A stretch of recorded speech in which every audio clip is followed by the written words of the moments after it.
everybody. Hello. Welcome in on a Thursday. Longshore and McKnight, presented by Bud Light. Easy to drink, easy to enjoy in conjunction with our friends at Yellowhammer News. Glad to be here with you today.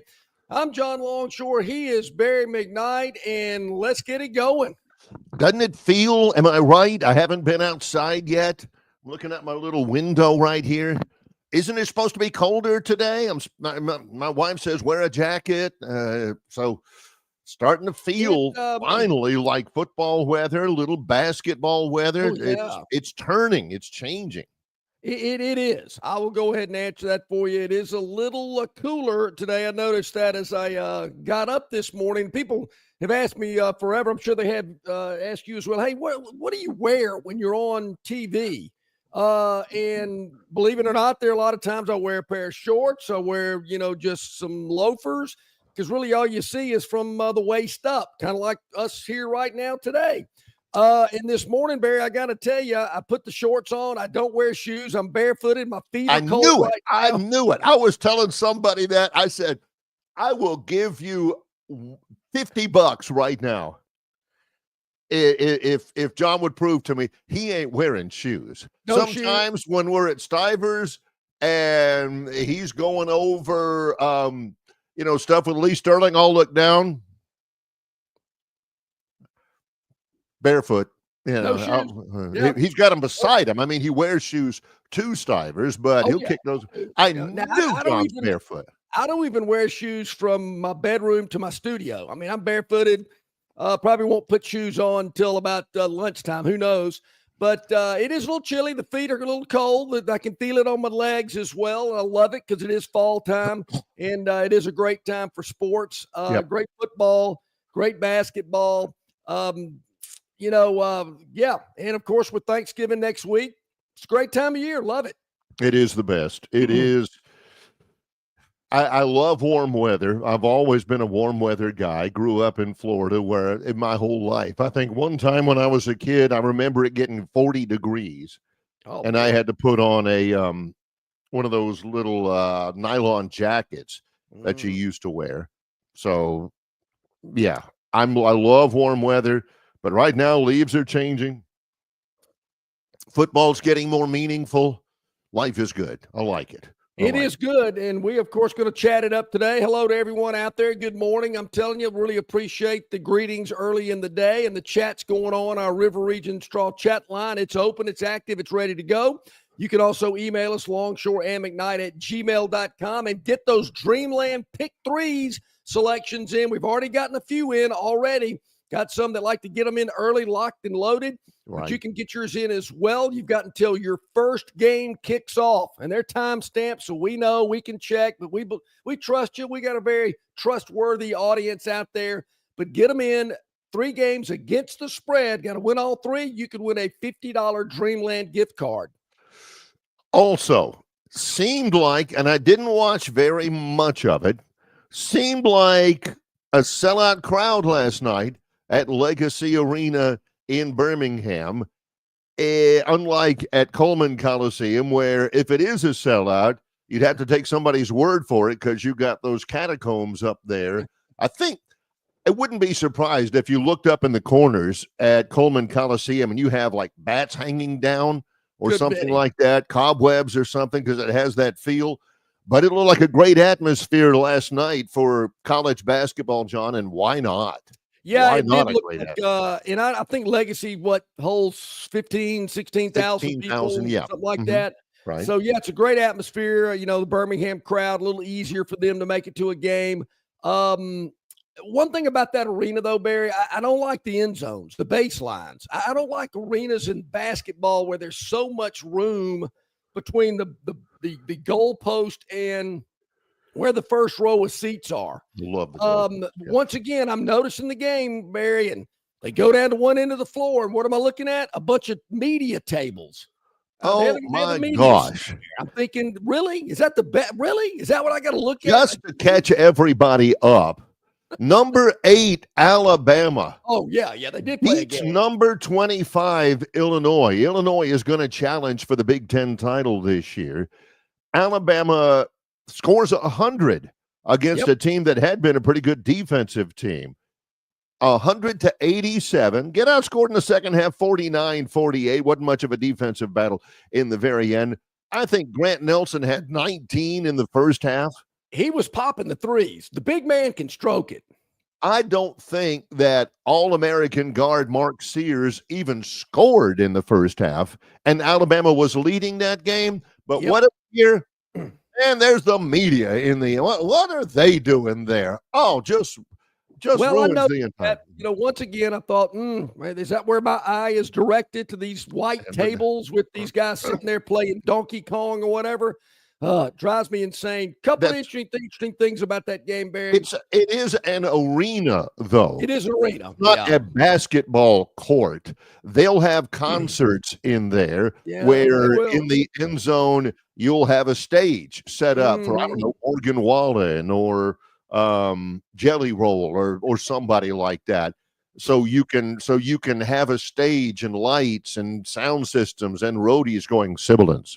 Yes. Well, I'll say this, Barry. I mean, I've seen concerts and basketball games in an arena before, and the baseline or end zones, as I call it for basketball, there's not that big of a gap. Now, I don't think Legacy Arena is any bigger than Smoothie King or State Farm Arena, but they seem to figure out how to hold a basketball game and make it a little bit more intimate, if you will. But all in all, it was a great game.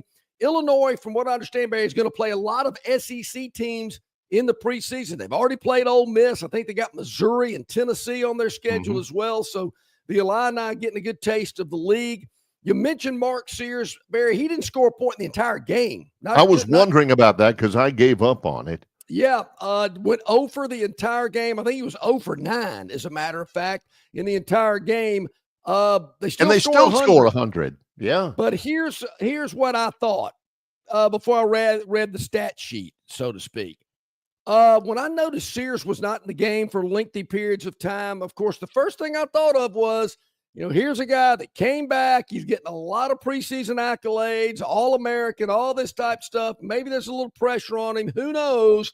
But I tell you, I thought Reitzel and Phelan played really good last night, and I'm thinking, are these guys maybe moving up the depth chart a little bit? Because they seem to be playing pretty well. I know it was one night, but I just wonder if all the pressure and the expectations of coming back from what happened last year and these really good players that are behind him are maybe affecting Mark's game. He didn't play, but maybe half the game. He had 21 minutes out of 40, and he was no points, 0 of 5 from the floor. And that's a good insight. The man was Aiden Holloway last night. Holloway was 3 of 4 from 3-point range. The Auburn transfer played 29. Sears played 21. Will we get any references like, when he had that quarterback keeper around the right side, he just looked a step slow. I wonder if he's 100%. Did you hear that? Yeah, like we heard that. So I think it proved that obviously Alabama can win against him, can win without him against some pretty good competition. So, that's a big win. That's a big step forward for Alabama before they go to Vegas. And Rex, I saw that. Rex Seabrook checks in. Did you see Aiden Holloway with the 3 off the backboard? Hey, that was a 4-point play because he got fouled from the backside. I pushed him. Yeah. Rex, great keen eye there, Rex. I was my wife and I, my number, what child was that? Was what, number 4 child? We're watching it. And I saw that, I immediately lit up. I said, "You see that? That's off the backboard." And they kind of went, why does that not happen more often? So anyway, beautiful. Alabama goes to 4-1, covered the 6.5, and gets ready to go to Vegas. Auburn is headed to Maui. So there's all that. If you want to dabble elsewhere, I don't know exactly what is in the topic wheel for this week, but I think the MAC concluded. Maybe they got games tonight. No ACC tonight. ACC matchup, but we'll get to that. I think that's on the wheel. Yep. My God. Barry, why did I not think of this? Bill from Baltimore, that's a good one. As much as we've talked about smoothies over the years, yeah, Neville Arena should be Smoothie King Arena. Yeah, I get it. You're right. Bill, I missed that one. All those conversations about smoothies. The problem is obviously they'd want to have product in the concession stands. Yes. But according to Auburn, you can only have one. If you want to come back for another one, you're like, I'm sorry. One's the limit. I wonder if they do sell smoothies at Smoothie King Arena. I mean, I've never wanted to have you've one got there. to. I'm usually having some of our sponsor product when I'm at Smoothie King, Bud Light, but maybe they do sell Smoothie Kings. I wonder if they sell Mercedes I don't know. Well, they do have demo models. They have displays, which is kind of cool. And we'll put some cars in the arena for you to look at. And as a matter of fact, Barry, at Jerry World, they've got an F-150. They got a Ford in the stadium up there. Nice. On some, they got it elevated on some cranes or beams and stuff. It's pretty cool. So, yeah, Bill, that's a good one there. I missed out on that one. But, it doesn't take much. It doesn't take much. Like yesterday, he was all giggly when somebody tweeted out, hey, when you have the bell in the plane that says to put on your seatbelt, maybe those Auburn basketball players will think it's the bell to begin a round. Ding, ding. And man, you would have thought Don Rickles or somebody, he's watching Seinfeld doing stand-up, it was like, that was a rib tickler. I'm very impressed with our audience and their comedic expertise. I mean, somebody else came back with is the ring girl going with them too? That wouldn't be bad. That's pretty good.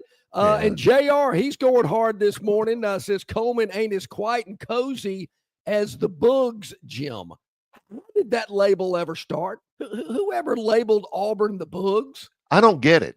I mean, that's one of those things, where I get the barn. I don't get the Boogs. Is it short for booger eaters? What? Did Booger McFarland ever go to Auburn? I don't know because I see that whenever on the rare occasions I visit TighterInsider.com.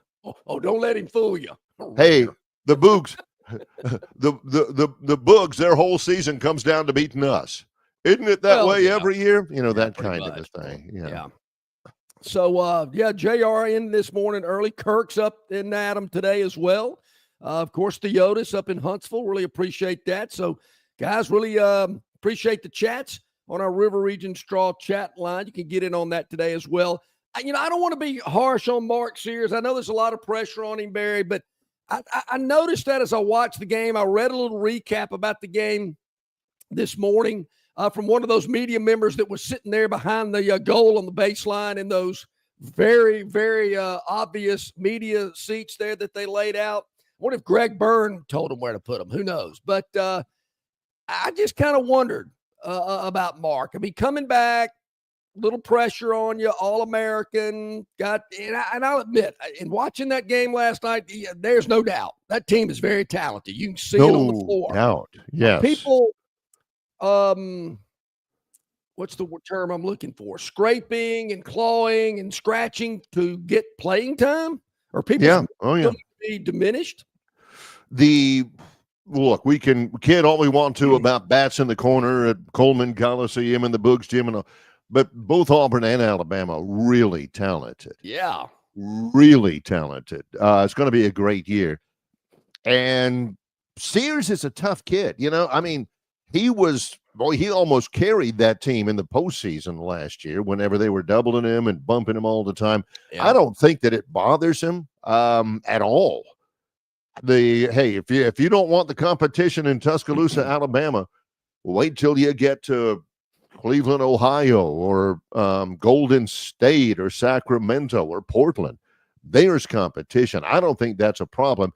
I think that was either A, he's not feeling 100%, or B, it's just a chance. Hey, if he isn't shooting it, if he's taking bad shots, if he's not running the team the way he's supposed to, just kind of a little message. Hey, we do have other guys, really good guys, and they got a chance to show out. I think all in all, it was a really good message for Alabama, not just getting the win in front of a big crowd, but kind of proving to themselves, hey, we're more than just Mark Sears. Yeah, I'm with you there. And you Yeah. mentioned Grant Nelson. I don't know why Illinois didn't guard him tighter, put somebody on him, because he was hitting the threes. And for a big guy, he's got a good shot, and he certainly let him know it last night against Illinois. I think the mustache, such as it was for him, I didn't get a real good look at it last night. Maybe it's gone. I think it's still there. It's hard to tell. I'm with you. Really. I don't know, Grant, maybe there's just different levels. I mean, only Thomas Magnum had a really good mustache, good and thick. Some guys can't. I mean, I wouldn't grow a good mustache. No. So Grant, buddy, that's you. It's kind of it's like the comb over guy who refuses to admit that he's bald, and he starts his part in his hair like down right above his ear, and you're thinking, you're not fooling anybody. Grant, to me, Grant is like top-level peach fuzz. I mean, it's not really peach fuzz, but it's not thick enough to be a mustache. Full, no. So, but me to you, Grant. Me to you. That's him. Time to acknowledge when you're bald. Time to just bald. Time to just get rid of it. And the mustache, just shave it. I hope he doesn't shave it off, Barry, because I refer to him as the stash, and everybody knows who you're talking about. So maybe that's his niche. Yeah, but it's because it's not good, though. It's like calling a fat guy tiny or something. It's ironic. Yeah. What's up, Slim? Yeah. Oh, exactly. All right. When we get back, we're going to hit that Victoryland 777 topic wheel. Jason Caldwell, Auburn Undercover at the bottom of this hour. Rodney Orr, the Tider Insider, brought to you exclusively by the Destin Connection Seafood Market at the top of the next hour. And also today, CJ Duncan from Yellowhammer Sports is going to join us here today as well. Get CJ's thoughts as we look ahead to this weekend's college football slate. Glad to have you with us here. We're underway. It's our Thursday live show in conjunction with Yellowhammer News. It's Longshore and McKnight, presented by Bud Light. Enjoy all the food, drink, fun, and winning at Victoryland. An elevated entertainment value, the best overall casino experience, and the highest jackpot payouts makes Victoryland the place to be. Go to Victoryland.com to find out more about their incredible giveaways, daily promotions, and free play opportunities. 777 Casino, simulcast thoroughbred, and Greyhound Racing are all within a short drive from anywhere in the Southeast. Victoryland, I-85, Exit 22, Shorter, Alabama. At Victoryland, you can be a winner too. Welcome to the holidays. They're officially here. Time for tradition, family gatherings, meals, and the annual scramble of searching for those last-minute gifts. Speaking of gifts, this season Budweiser's got your back. Head to the store right now and look for our Thanksgiving week specials. Why go all over town looking for that perfect gift when Budweiser takes care of everyone in one convenient ice-cold package? When you stock up on Budweiser with our Thanksgiving week specials, you'll have plenty to share with your friends and family. They'll all appreciate that Budweiser's brewed the hard way and has been for 140 years. We use the finest barley, malt, and hops grown in Idaho and Germany. We don't take any shortcuts when we're brewing. That's our tradition. So make the most of your holidays. Stop by your local store now for our Thanksgiving week specials. Grab enough Budweiser for yourself, your friends, and your family. It's a new holiday tradition everyone can enjoy together. Enjoy responsibly. Anheuser-Busch Budweiser Beer, St. Louis, Missouri. Shopping for a budget-friendly, reliable used car, holidays. or maybe a stunning new Chrysler, Dodge, Jeep, or Ram? Well, in Prattville, it's always a process that starts with the team of professionals from Stiver CDJR. Thanks to years of experience helping others in the local community enjoy premium service, low prices, and access to a wealth of amazing new and used cars, it's safe to say that Stiver's Chrysler, Dodge, Jeep, Ram is the name to beat in Prattville. But hey, just don't take my word for it. Experience the Stiver's difference for yourself. Prices that will not be beat, a huge inventory, and knowledgeable, helpful sales associates. See why so many happy car and truck buyers shop at Stiver's CDJR, where price, sells cars and trucks on Cobbs Ford Road in Prattville. All righty, welcome back in, everybody. Glad you're with us here on this Thursday. You know, Barry, a lot of conversation. We had it yesterday here on the program, and I've heard a lot, read a lot about the College Football Playoff Committee's seedings on Tuesday night. I'm still trying to figure it out as well, why they put some teams where they put them. We've heard forever it's a made-for-TV event. Doesn't really matter right now where they are. The final bracket is the one that's going to mean the most. But it does kind of have you scratching your head when you're thinking, why is Texas where they are? They haven't beaten any top 25 teams. Their schedule is weak as water. Georgia embarrassed them in Austin. Why did Miami drop? Why did Alabama move up as many spots as they did? Meanwhile, where they have some of these teams, I can't figure it out. Well, meanwhile, the Tennessee fans are ticked because as of right now, they're number 11. They are the fourth best 8-2 team, fourth most highly ranked 8-2 team behind Alabama, Ole Miss, Georgia. And then you got Tennessee at number 11, where, they're on the absolute bubble right now. And they're thinking, why in the world are we 11 and Indiana 5? Yeah. And Indiana has played one team with a winning record. There's a lot of them out there that I'm just preaching patience on. If Tennessee wins out, they're going to be in better shape. If Alabama wins out, they're in. So don't worry about it. Everything's fine. It's all fine. Yeah, there again, I think the last ranking there again, that's the one. Who's going to be playing? Who's in? Don't worry about it right now. But as I like to say, I'm an eye test guy. I got nothing against Indiana. We're going to see them Saturday morning at 11. But I think most people are anticipating Ohio State's going to beat them by a couple of touchdowns. And when that happens, you're going to see them really fall. Do I think in my mind, is Notre Dame really the sixth best team in the country? They lose to Northern Illinois, and I hadn't really seen them beat anybody good the whole year.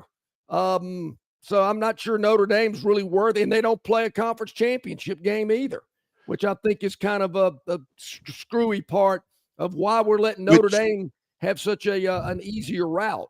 Which means, by the way, that Notre Dame will never get a first-round bye under this setup because those are reserved for conference champions. There was something, I want to say it was yesterday, day before, on one of the things. Maybe it was a Tuesday after the event, where Joey Callaway was talking about what Indiana ought to do. Their quarterback, he's Curtis Rourke. He's terrific. He was really good.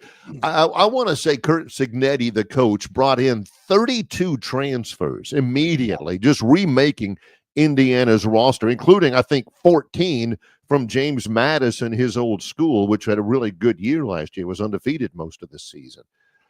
And Rourke was one of them, but he's not 100% in this game. Galloway was saying they ought to hold him out of this game and just say, well, he's hurt. Hold him out of this game. Take that L against Ohio State where they can say, hey, our quarterback was hurt. That loss shouldn't count against us as much because our starting quarterback didn't play, and make that case to the College Football Playoff Committee. We would have won that game if our quarterback had played. You never know. I don't think they would have, and I'm a big Indiana fan, but at least you can do that and present to the committee, hey, our quarterback wasn't able to play. I really thought about that. And maybe kind of soften the blow of that one in the eyes of the committee. Really? Yeah. I don't think that's going to happen. But there again, just a crack in the way the College Football Playoff Committee thinks and maybe how they position some of these teams. And I think it's interesting with what's going on the remainder of the final of the regular season here. I don't think this committee wants any of these teams that they want in the playoff losing. I really don't think they want Alabama to drop a game in the next 2 weeks. I think they'd like to have Alabama there. I'm sure they'd love to position Alabama and Notre Dame in a first-round game if possible. Heck, if Alabama wins the game in Atlanta in the SEC championship, they got to bye. There again, Texas, are they worthy of a number 3 spot? They have played nobody. No top 25 wins. They got blown out at home by Georgia. Penn State, who have they played as well? Indiana has played nobody until Saturday when they go to Columbus to take on Ohio State. Is Oregon really the best team in America? Yeah, they're pretty good. They had a scare. They barely beat Boise in the opener. That's Boise State's only loss, and that one was in Eugene. And I want to blow it all up. I look at these SEC teams over here, and maybe I'm partial, but Alabama, Ole Miss, Georgia, Tennessee, and maybe we'll know more about A&M on Saturday. But to me, the SEC, my eye test, are better than just about every team in that I mentioned that are in there with them. In my mind, it's a weird thing because they got Texas at number 3. That's the only team in the top 4 from the SEC. There are 3 Big Ten teams in the top 4. And then you got Alabama bunched in 7, 9, 10, and 11 afterwards. I want to blow the whole thing up. I'm watching anyway. You know what? I want Tulane in. I want Boise State in. Give me SMU. Ooh. Give me Colorado. Give me Army. Well, man, I'd love to have, if Army wins the AAC, if they beat Tulane handily, they win the AAC championship, that extra game, they win against Navy, they'd be what 13-0. Yep. And if they're rated ahead of, say, gosh, what were we talking about? If they are rated ahead of BYU, and BYU wins the Big 12, then Army, as a higher rated conference champion, would get a bye in the first round. And those are the Bring that on. I am all for that. Yeah, love that. They call the guys in the suits in the CBS boardroom, make them all bang their heads against the mahogany furniture and everything. I'm all about that. Bring in Army. Give me Boise. They would be jumping out of the boardrooms in those high rises in Manhattan. That's not what they want. They don't, Colorado may because of the Dion factor, but they don't want BYU, SMU, Boise, Indiana. They want these helmet games, these name schools. I think that's why you're seeing Texas in the position that they're in. I can't figure out, I get it. They're 9-1, but to me, they're not the third best team in America. They're beatable. I've seen some chinks in Texas throughout the year, except as well as that loss to Georgia. Indiana's played nobody. We'll know more, as I mentioned this week. But there again, I think, and I've said it for weeks now, as we get closer, and then when that final bracket is released, I think you're going to see a lot of movement. I think you're going to see, whoa, wait a minute. Well, that team jumped up a little bit. They weren't in that spot the last 3 weeks. How'd they make that move? I got to think the TV networks are going to, I don't know, say, hey, let me get in your ear for a minute. Just a second. Now, and there you have it. This is Bob from Pike Road, and I like Bob. I respect Bob. Everybody loves that guy. For his ability to bring up his point. I really do like this. I'm not talking through my hat. I really love his ability to bring up his point with the air that anybody that disagrees with me is wrong and a complete idiot. I love that. Don't you know somebody else like that? Bob from Pike Road says, I'm right. I know I'm right. And if you were in your right mind, you would know I'm right too. Bob from Pike Road says, Indiana is an absolute fraud. They would not have a winning season. Be undefeated. They wouldn't even have a winning season with Georgia's schedule. Indiana is 2022 TCU. End of story. That's not the end of story yet. You mean, and again, Bob and I went round and round about this with TCU back in the day. They won every game. They got beaten in the last one, but they beat Michigan, who was a national championship winner the next year. Great stuff, Bob. We appreciate it. Yeah, Bob loved that. And Barry, I've heard that about other teams. If other teams were in the SEC playing this type of schedule, would Oregon be undefeated? I'm not sure they would be. I don't think so. Would Penn State have more than one loss? I think they would. I just think that playing in the SEC week in and week out, I think Oklahoma's finding that out as well. And in Texas would have too if their schedule would have been a little bit more difficult. But there again, it'll shape out in the next couple of weeks, and we'll know more about Indiana Saturday at about 2:30. When we come back, Jason Caldwell, Auburn Undercover, joins us. It's Longshore and McKnight, presented by Bud Light.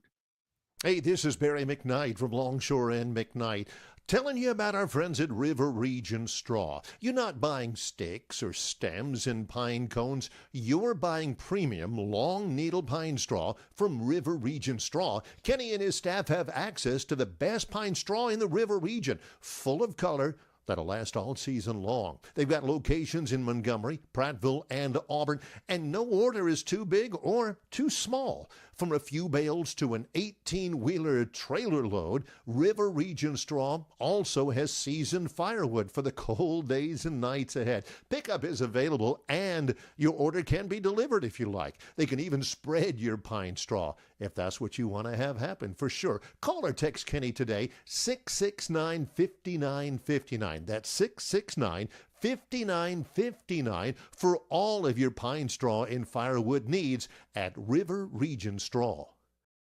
In sports, if you think joy only happens after you win, think again. Look at the world's most successful athletes like Serena Williams, Brooks Koepka, and Alex Morgan. They don't spend all their days grinding away. They take time to enjoy themselves, like getting together with friends over a Michelob Ultra, because they know that happiness is the key to winning, and that joy is the whole game, not just the end game. Michelob Ultra. 95 calories, 2.6 grams of carbs. It's only worth it if you enjoy it. Enjoy responsibly. AB Michelob Ultra Light Beer, St. Louis, Missouri. Phoenix Physical Therapy is ready to help patients recover, recharge, and rise. They develop a customized therapy plan for each patient to get them back to enjoying their favorite activities. Their experienced team is committed to providing exceptional care in a professional environment. Whether you're looking to prevent or treat an injury, recover from a recent illness, or recuperate from surgery, schedule an appointment with our clinic and take advantage of our physical therapy, athletic training, workers' comp, and employer solutions service. Experience elevated physical therapy today. Call Phoenix Physical Therapy at 239-9316. That's 239-9316. Dixie Electric Plumbing and Air rallies for you. No matter the problem, Dixie will tackle it. Their licensed and trusted electricians, plumbers, air and garage door technicians are ready to win for you. From toilets to garbage disposals, circuit breakers to HVAC systems, Dixie never fumbles. Don't throw away your hard-earned money on second-string contracting companies. Score big with Dixie. After all, they are your biggest fan. Visit calldixie.com or dial them up locally at 262-2946. Okay, welcome back in, everybody. Glad you're with us here on this Thursday. Jason Caldwell, Auburn Undercover, hopping on with us here as he does each and every Thursday. Big game at Jordan-Hare on Saturday. Jason, how you doing today? I'm good, guys. How about y'all? Good. Appreciate you being patient. Auburn wins last week over ULM 48-14. What was the value there? I think just confidence as much as anything. Having a chance to go out and execute, make some plays. I think as much as anything, that was it. I think, we heard after that second bye week, Hugh Freeze talking about, hey, simplifying things, just trying to get the ball into the hands of your playmakers. And we saw that early. Cam Coleman gets some touches, Keandre Lambert-Smith, Malcolm Simmons got some. And that's the thing now you look and go and look, they've gotten over where they're not turning the ball over. You got to get back to making some explosive plays now, because you're not going to be able to nickel and dime and drive the length of the field over and over again. You got to have some big plays, and they were able to find some of those Saturday. Obviously, be much tougher against Texas A&M, but I think from a confidence standpoint, that's probably as big as anything. There was some question leading into that game, Jason, that Peyton Thorne might not start, might not play, but he did, and he looked great. Yeah, a guy that I think, you get that bye week, and I think as much experience as he's got, they knew that, look, you just got to make sure he's ready to go by the time you get to the game.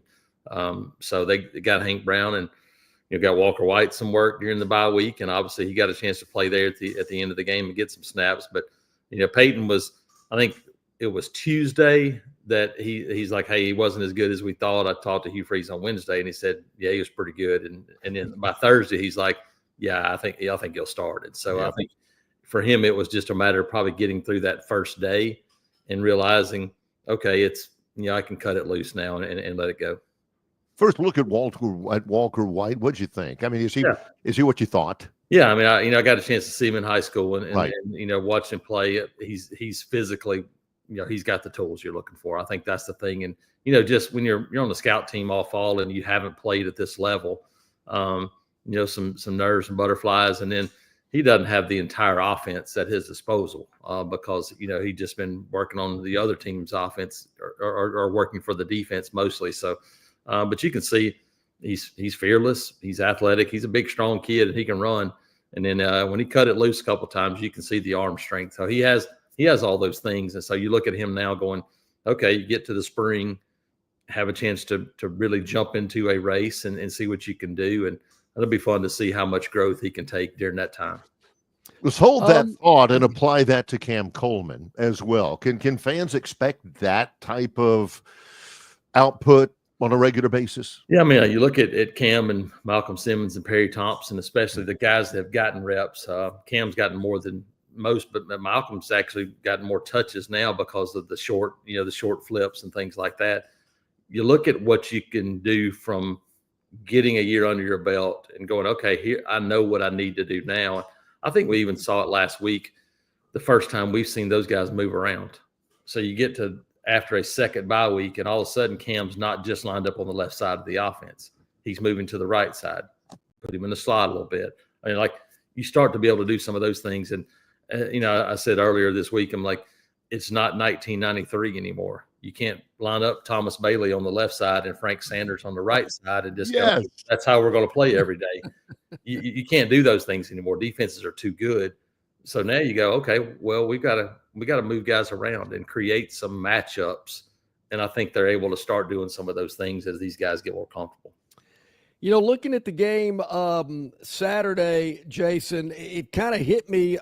This will be Auburn's first conference night game at Jordan-Hare this year, Saturday night. And the last time Texas A&M hit the road, it didn't go well for them. They got beat by 24 in Columbia by South Carolina. They're just a 2.5 point favorite in this game, slight favorite here. Looks like a great opportunity for Auburn to get a win on Saturday night. Yeah, I mean, it's definitely an opportunity. I think you look at it and you look at what, kind of what Texas A&M has done away from home, and you start going, okay, they have not played great football away from home. They're 8-2 this year. Obviously, you got a loss early on. They played Florida, in week 3, and that's a much different Florida team than probably right now. One of your games is against Arkansas in Arlington, at Mississippi State, 34-24. And so you go at that, and then you look at the South Carolina game where you get beat 44-20. And so this is it. The only times they played 3 games outside of the state of 2 games outside the state of Texas, be 3, I believe. And so you look at them and go, they haven't handled it very well. You get a younger type quarterback, but another athletic guy. Auburn's seen a bunch of those guys this year. They should have a pretty good feel for how to deal with a guy like that. Now, this is a big physical offensive line, but, Le'Veon Moss is out, listed as out last night for them. So your starting running back for the Aggies is out. So I think this one comes down to, can you force – whichever team has forced the other one to throw the ball on 3rd and long situations is going to have a great chance to win this game. You're talking about Marcel Reed at quarterback, and he was dynamic against LSU. But still, Wigman is you pointed out in your game preview at Auburn Undercover, your opponent preview, Connor Wigman's still the starter. Are they going to go with Reed? I mean, are there big differences there? Yeah, I mean, they're both athletic. Yeah. I think when you look at Marcel Reed, it probably looks more like what Oklahoma did against Auburn earlier. It looks like what Arkansas does, where you'll have more design quarterback things, but it's the scramble that's really the big deal. Connor Wegman is an athletic guy, but he's not a scramble guy. And you look at Marcel Reed and you go, that's what he's been. When you look at the games they've done and had success, and obviously the one you kind of point to is that LSU game, and you start talking about those. I mean, they're down. They're down, 17-7 at the half, make a change, and you go to Marcel Reed. And since that time, LSU has kind of fallen off a cliff. Marcel Reed was only 2 of 2 passing for 70 yards in that second half, but he had 9 carries for 62 yards and 3 touchdowns. And so he was a guy that came in and it sparked him really with his legs, and LSU had no answer. South Carolina was able to take some of that away. And so you start looking at kind of what you expect. And I would expect Marcel Reed. I think they've gone time and time again to Cal McCord and done some things. I mean, to Wegman. Connor Wegman, but Marcel Reed last week was their starter, 20 of 31, 268 passing. Obviously New Mexico State is not nearly what they were a year ago. And so that wasn't much of a test for them, but I would think we'll see Marcel Reed. And from a health standpoint, Auburn pretty healthy coming into this game? Yeah, pretty good. Considering where you are at this time of year. Now, you got your list of guys that are out that you're already dealing with. And so it's kind of been what you've been dealing with all year. When you look at the secondary and you go, you're missing this guy, this guy, this guy, this guy. But those young guys have been the ones that have been playing now for the better part of the last 6-7 weeks or so. So kind of gotten used to that. But from a health standpoint, like everybody else is good. You're able to get some guys out of the game last week and not have to push them, which is probably a big deal. As you might imagine, Jason, down where I am right now in Pike County, Alabama, people are always buzzing the last couple of years about Alvin Henderson. He's run for 10,000 yards for Elba High School, which is right down the road. It's a small division, a small school, but nobody else in the history of Alabama high school has run for more yards than him. He's an Auburn commit. What do you think of him? Yeah, I think a guy that just has a feel for the game. He's gotten bigger and stronger over the course of the last couple of years, and I think that's something that's really helped him. And I think the thing about him is it's always the question, and you look at it a little bit with Keldrick Falk. Now, Alvin has been very productive, but you look at Keldrick and you say, hey, look, that guy's got all the tools. He never was really a dominant high school player. He was a really good player. But as you get into a strength and conditioning program, training table, all those things that make such a difference, you see a huge jump. I think that's what Alvin has. I think it's physically. I think he understands how to run. But I think you look and it's just human nature. I mean, Elba for a 1A school does a really good job, but it's not like being at Auburn University where you have the things that you have to be able. I think a guy that look at Jarquez, I think he could be a similar type guy because you think about how much stronger he's going to get, how much more explosive he's going to get. And I think you look at the upside for Alvin, I think it's a lot. And hey, there's been a lot of really good running backs that have come from really small schools. I think that's one of the positions to where, hey, it doesn't matter. And look at it. Sometimes yardage totals don't really matter either a lot of times, but it does show productivity and understanding how to run a little bit. And I think that's what you see from Alvin. John, every time I make that drive between Montgomery and Tuscaloosa, when I go through Maplesville, I always think Tommy Agee. Oh, Tommy Agee from Maplesville, 1A. You better believe it. Jason, the basketball team's got a long trip out to Maui. When do they leave, and then when is their first game once they hit the island? Yeah, they'll leave actually today. And so they head out today going for a couple of days of practice. And, so you'll get that, get that trip and get going. And then for them, I believe it's Monday. Let me see if I can get an actual. Yeah, the 25th, Monday. Yep. So they'll have, Monday they'll take on a really good Iowa State team. That's the first challenge for them is, so you get going. That's I think at 4:00, but it'll be at 9:00 our time, I think. So it's actually probably an 8:00 start that night. So you look at that one, Iowa State right out of the gate on ESPNU, And then depending on what happens, you either play Dayton or North Carolina in round 2, and then potentially I'd be shocked if UConn's not waiting on the other end for whoever comes out of that side. Yeah, another huge opportunity. You've had Houston already. You'll have Duke when you get back. You still got Purdue and Ohio State left, and then you have the potential of facing Iowa State, North Carolina, and UConn in 3 days in Maui. And so from a schedule standpoint, I don't know that there's anything else you could ask for if you're Bruce Pearl and Auburn basketball to go and kind of set the table for an SEC schedule as to what they have coming up. But yeah, Iowa State's first one. I mean, top 10 team, top 5 team, really athletic, guard plays strong, and so it'll be a big challenge.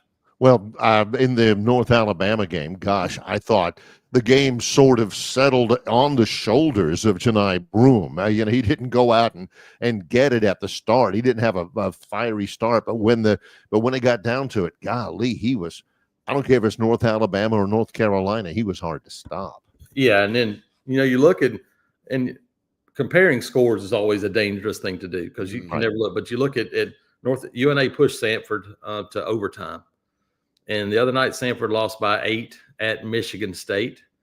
So you start going, just think about, I mean, like I said, every matchup's different, but it does give you an idea a little bit. That's a UNA team that can score. And they scored early on, and Auburn just kind of put the clamps down and said, we're not doing that anymore. And then you're able to go and make some plays and do that. It's interesting that you look at Auburn and kind of the teams they face. Vermont's not a bad team.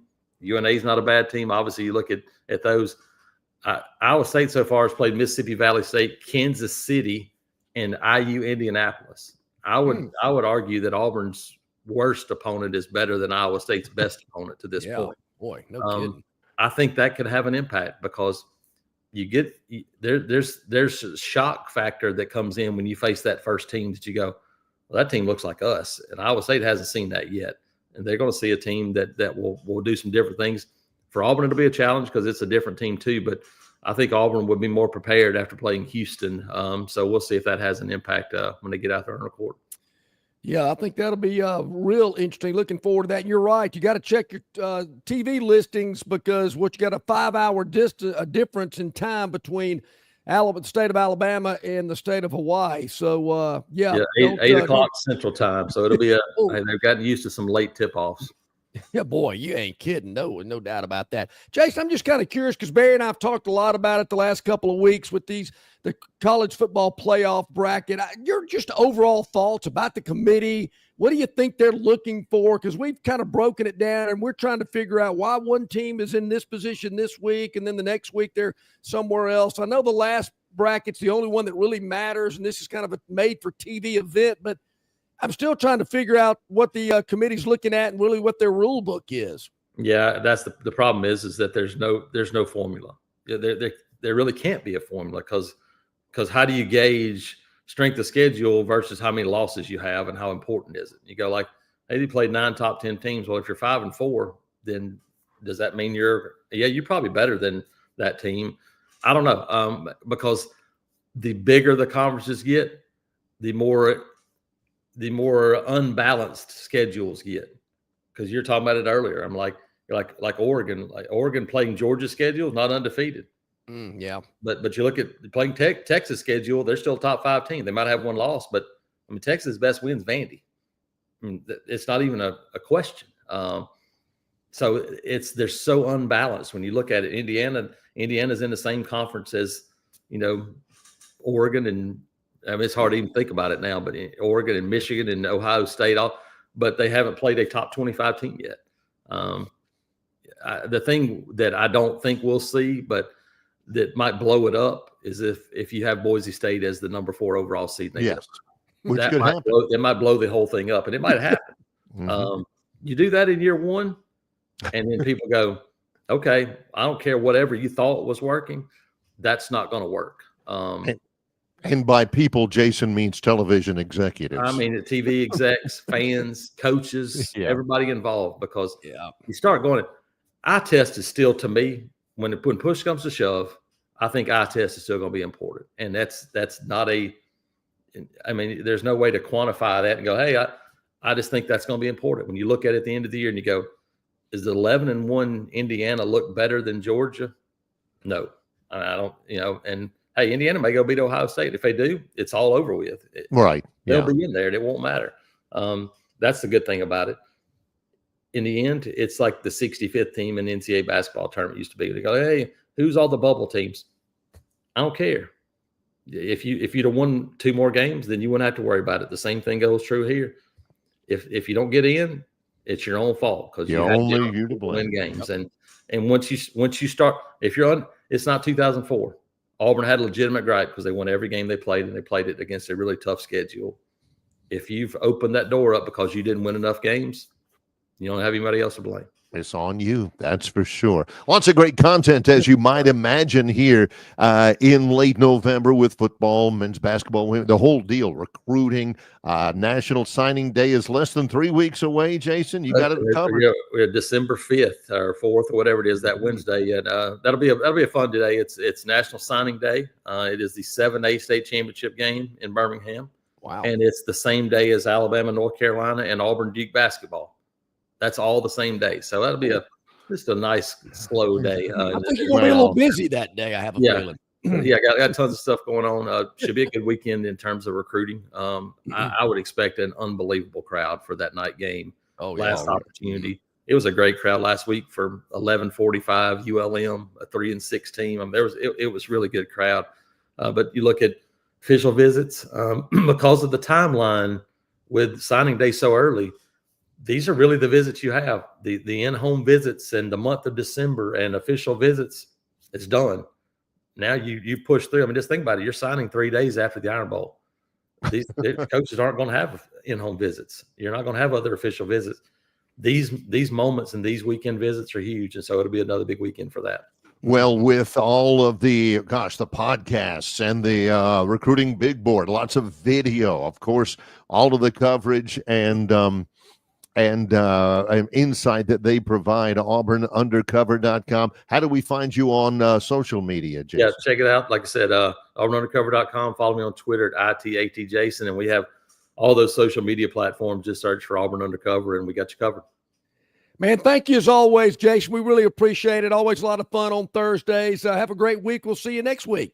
Yeah, well, on Thanksgiving Day, we'll see you. I've had to think about all the things to do and what to do next Thursday as well. So we'll figure it out. Yeah, we'll figure it out. Maybe a day early next week. Yeah, wow, I forgot all about that. Yeah, man, it is. Thank you, Jason. Thank you, Jason. Appreciate that. Always, we'll probably try to do something on Wednesday next week with Jason and Rodney, because it is Thanksgiving. Hard to believe, Barry, man. Thanksgiving a week from today. We'll be getting ready for that Detroit matchup. I forgot who the Lions are playing, but of course they always have the early game on Thanksgiving morning. Well, we have a lot to be thankful for, especially you, our viewers and listeners. Make sure if you haven't subscribed that you hit the subscribe button. You won't miss any of our content. And tell your friends to subscribe as well. I run into new viewers all the time. Always make sure to hit the like button as well. Also on the program, coming up not too far from now, Rodney Orr, the Tiger Insider, is next with Longshore and McKnight, presented by Bud Light. Why Hands? At Hands Heating and Air, you get this area's highest ranked service provider with 24-hour repair service, no overtime charges, and their same-day service guarantee. Plus, instead of other companies' 30-day repair warranty, Hands gives you a 3-year repair warranty. Hands Heating and Air is here for you 24/7, 365. And service is not just something they do, it's their way of operating, for you in mind. All of Hands employees are trained to adhere to this standard. They work hard to ensure that this standard is maintained, and they are constantly looking for new ways to better serve you. Call Hands Heating and Air today at 508-5382. That's 508-5382, or find them on the web at 834hands.com. The blowout at Marguerite's is on. Door busters. We got lab-grown 5-carat diamond bracelets, $16.50. Half-carat diamond stud earrings, lab-grown, $99. 1-carat diamonds, $4.99 in a 14-carat mounting. You got to be kidding me. Every single item in the store has a crazy whack-out price, and our inventory is better than ever. We're ready for Christmas, and you can lay away to Christmas Eve. Don't miss the blowout at Marguerite's. The early bird catches the diamond.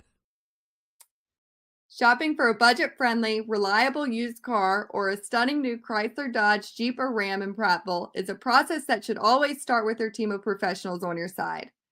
Thanks to years of experience helping others in the local community enjoy premium service, low prices, and access to a wealth of amazing new and used cars, it is safe to say that Stivers Chrysler, Dodge, Jeep, Ram is the name to beat in Prattville.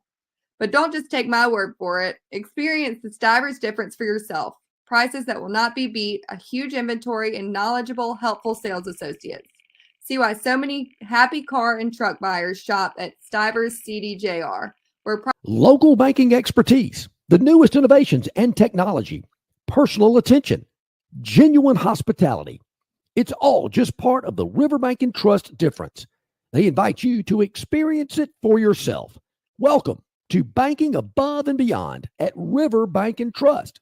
Locations throughout the River region, locations throughout the state of Alabama. River Bank and Trust. Okay, welcome back in, everybody. Glad you're with us here on this Thursday. Appreciate the input on the chat line, our River Region Straw Chat.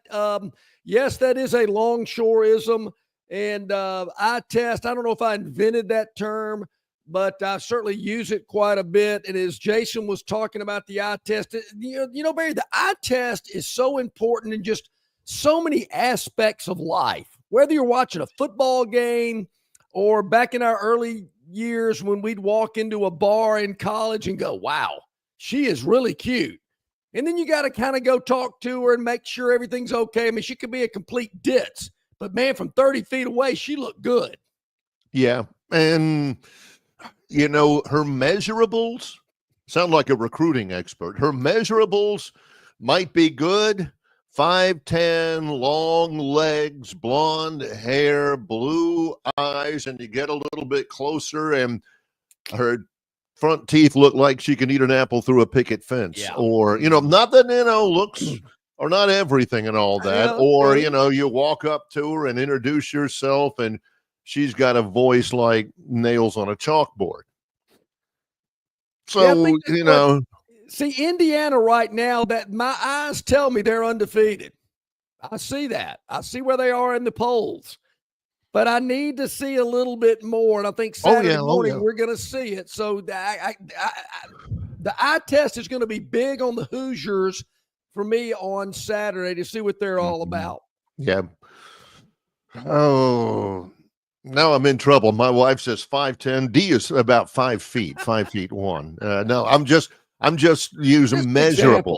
Yes, exactly right. Exactly. Perfect. Exactly. And I'll be the first one to tell you. But for Indiana, the only thing that bugs me about it, I mean, Bob may be right. Heck, they may lose by 35 to Ohio State. But there's two things that bug me about it. Number one is I honestly think Bob, and I like Bob, I honestly think Bob is looking at this and saying, come on. They're Indiana. Really, I don't know that everybody who's checking in, Bob's Danny from Margarita, Bob is dead on about Indiana, which is 2.0 TCU. Maybe he is, but I'll submit to you, Bob probably is because Bob breathes football. But a lot of you people are discounting Indiana because it's Indiana. Well, you're not looking enough at Indiana to know whether they're any good or not. You're just, it's Indiana. Well, there's a lot of pressure, I think, on Indiana. And granted, we can all see they hadn't played anybody. I mean, correct. I think that's first and foremost what everybody is looking at. And Barry, if they do go to Columbus, well, they are going to Columbus on Saturday, and they lose by 2-3 touchdowns, and Penn State wins out, Indiana is not going to make the playoff. it'll be Ohio State and Penn State out of the Big Ten. Now, if Indiana, if they, I don't even know who they've got after Ohio State because so much Probably rides Purdue or somebody on like Ohio State. Yeah, it probably is. They got Purdue. Indiana. Indiana. Terrible. Purdue is horrible. Yeah, they are really, really like epically bad. Indiana, gosh, I can't find them here. If they, okay, let's just say, yeah, they've got Purdue in Bloomington next week. And they'll win that game. They could win that game with their second teamers. And they lose to Ohio State.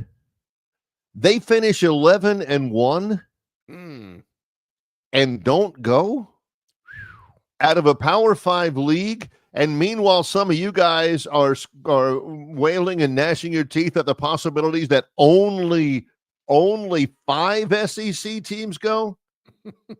And Indiana, which would be right outside the cusp of the Ohio States and Penn States of the world, doesn't go.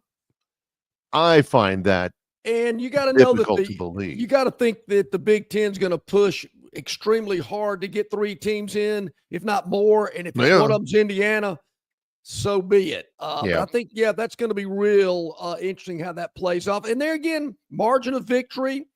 If they lose by a field goal, they're in great shape. They lose by 3 touchdowns, might be a little different story on that. My comparison is this, and Bob was bringing up, if Indiana played Georgia's scheduled, they wouldn't even have a winning record. I don't know about that.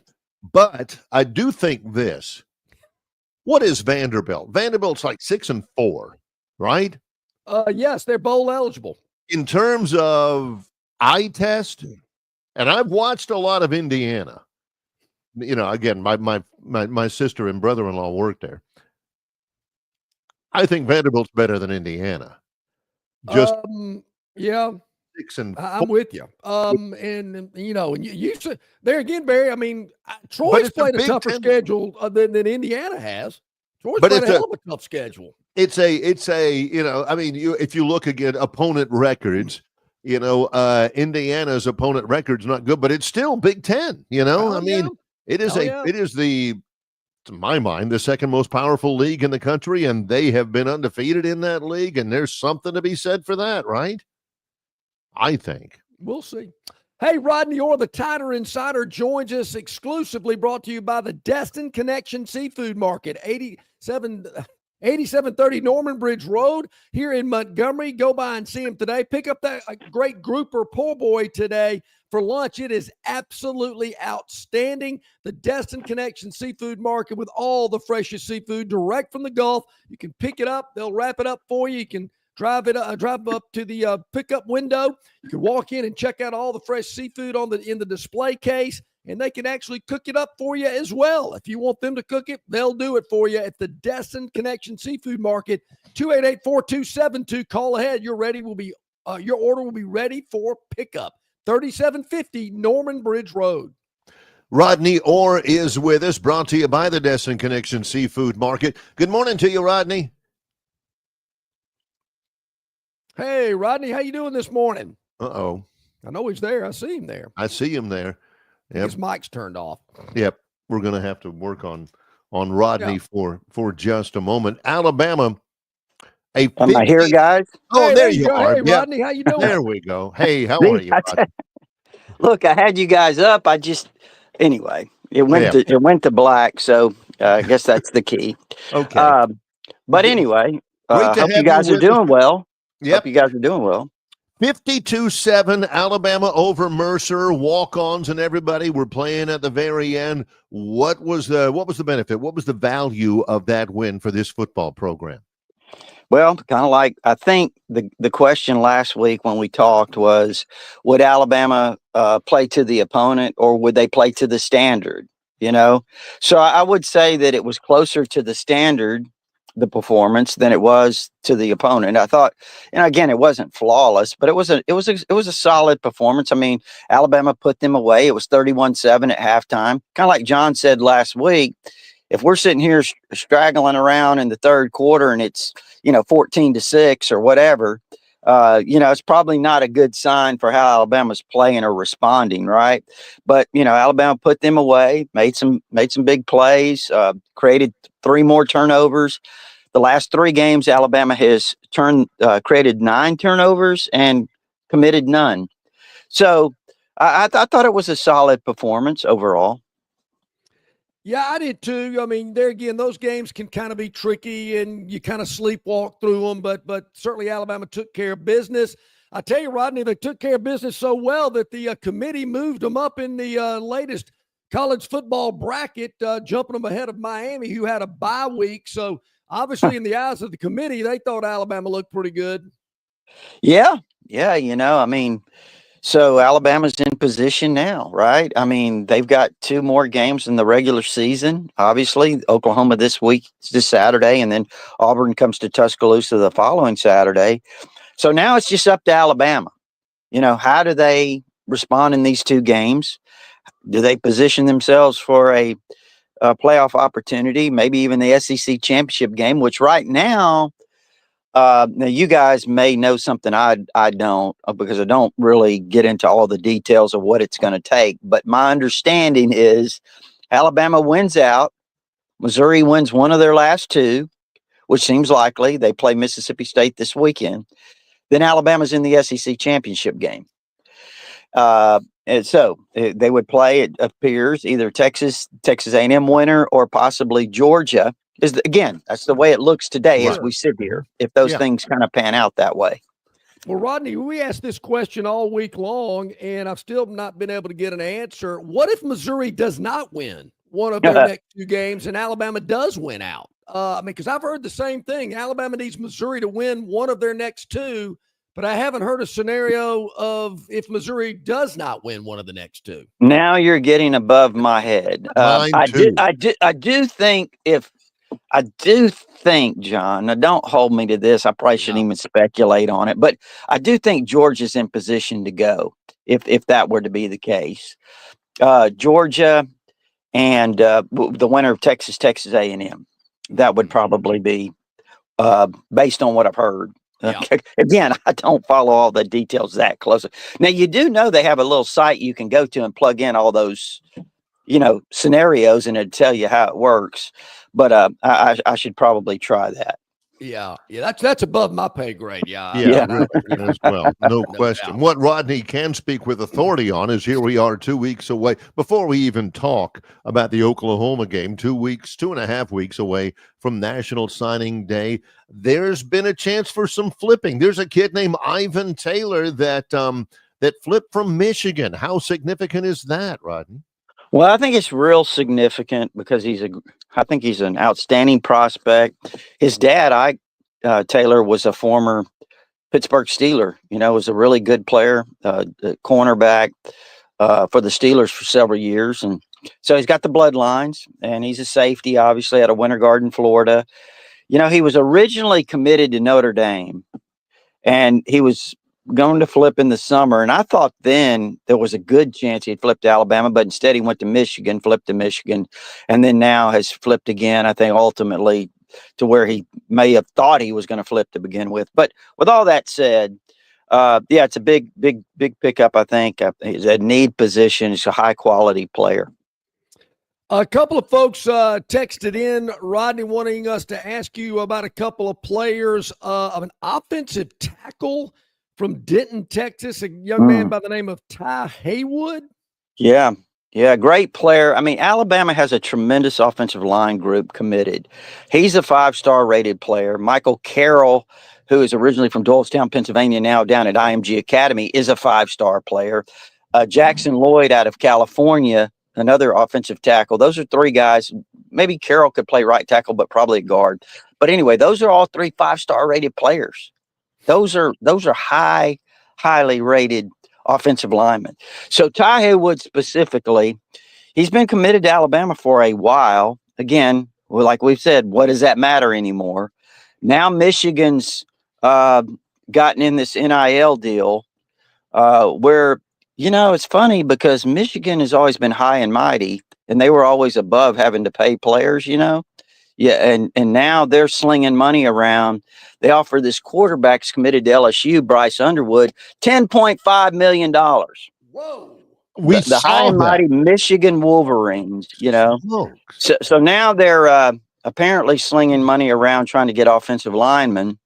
And that's kind of the way it is. That apparently they've got an NIL deal on the table, according to reports, that has enticed Haywood at least to consider them and maybe go for a visit, although nothing is officially set up as of yesterday.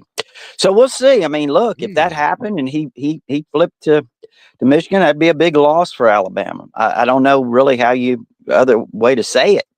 And, Michael Carroll, who we just mentioned a minute ago, the offensive lineman committed to Alabama, 5-star, he's visited Colorado this past weekend. So, Colorado's thought to be another school that will play the NIL game really heavily. So it is what it is. It's recruiting.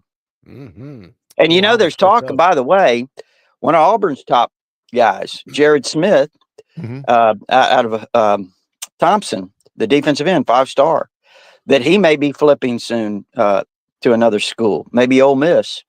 So it's just kind of the way it is, right? I mean, it's what we've talked about for months and months and months. You've got other schools out there, other programs, Rodney, that might have more money in their NIL, more willingness to spend it. I mean, you're right. We've talked a lot about this. Are you maybe seeing, and I wonder about Ole Miss, because you would think they would be in the same boat if maybe, a smaller boat than Auburn or Alabama. But are you seeing some examples of maybe Auburn and Alabama in particular not being able to compete with the Michigans and the Texases and some of these other schools around the country? You use the word willingness. I think that's the key. Ole Miss has a lot of money. They've got a big NIL fund, and they're willing to spend it, do what it takes. That's why they're in position where they are right now. They went to the portal, and I mean, they enticed a lot of players. Yep. So, and that's kind of the way it is now. But no, I don't know about Auburn because I just couldn't comment because I don't know what they're doing in that regard. But I think Alabama, the approach they take is that I don't think they're going to bust the bank probably on anybody that's a recruit. Maybe I'm wrong. Maybe they'll offer somebody $10.5 million, but I don't think they're going to do that. I think there's a chemistry thing there. And I think that's something that at Alabama, that's kind of the way they're going to do it is they're not going to, I just don't see them doing that. Well, it's now before us, Alabama's first visit to Norman, Oklahoma since 2002, and it's the first time as a conference game. What strikes you about Oklahoma, about that challenge in its totality, Rodney? Well, it's Oklahoma. They've got good players. They haven't played well. Venables is an outstanding defensive coach, as you guys know. Yeah, they've struggled offensively. They just haven't been very good.